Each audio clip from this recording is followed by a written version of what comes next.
Our story begins with the city of Mecca. It is said that when Adam and Eve were first expelled from paradise, the two were separated, with Eve having landed near the city of Mecca and Adam having landed somewhere in the Far East.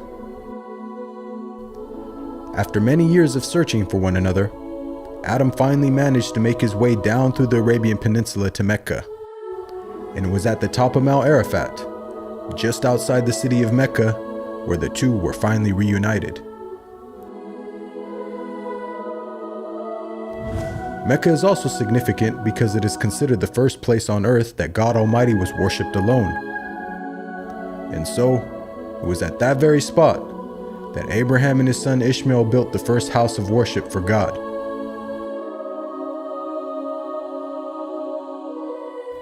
In honor of this, God Almighty had built in the heavens a similar structure for the angels. And it is said that every day, 70,000 angels come to that building to perform their prayers and then leave, intending never to return again.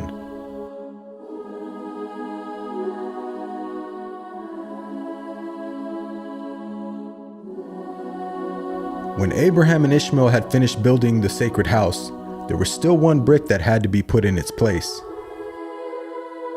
And so, Abraham sent his son Ishmael off to find a unique stone that he could put there.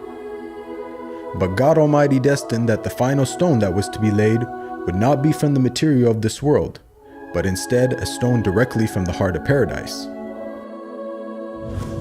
The angel Gabriel then brought the stone down to Abraham, who proceeded to put it in its proper place. It is said that when the stone first came down, it was a pure white color.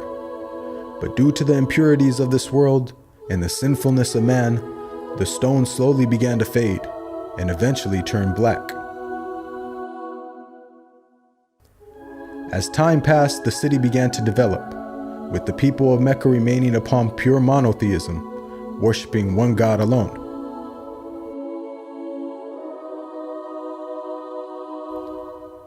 This despite the fact that their neighbors in Egypt, Mesopotamia, and the Levant had been practicing paganism for centuries. But this was all to change when a merchant by the name of Amr ibn Luhay had decided to conduct his business outside of Mecca.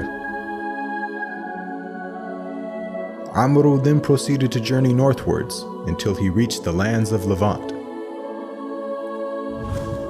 There, Amr would witness for the first time things like modern architecture, advanced literature, and of course, the practice of paganism.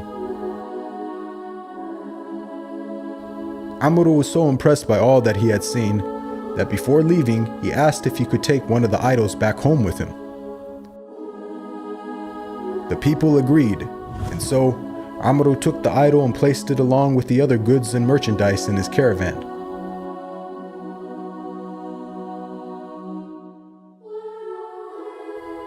He then set out southwards, back towards the city of Mecca. When Amr arrived back home, he immediately took the idol and placed it right in front of the sacred house. He then proceeded to tell the people that this was now going to be the God that they worship. Sadly, this concept faced little, if no resistance. And as time passed, the people began to worship more and more different idols, until it is said by the end of the 6th century, there were over 360 different idols surrounding the sacred house in Mecca.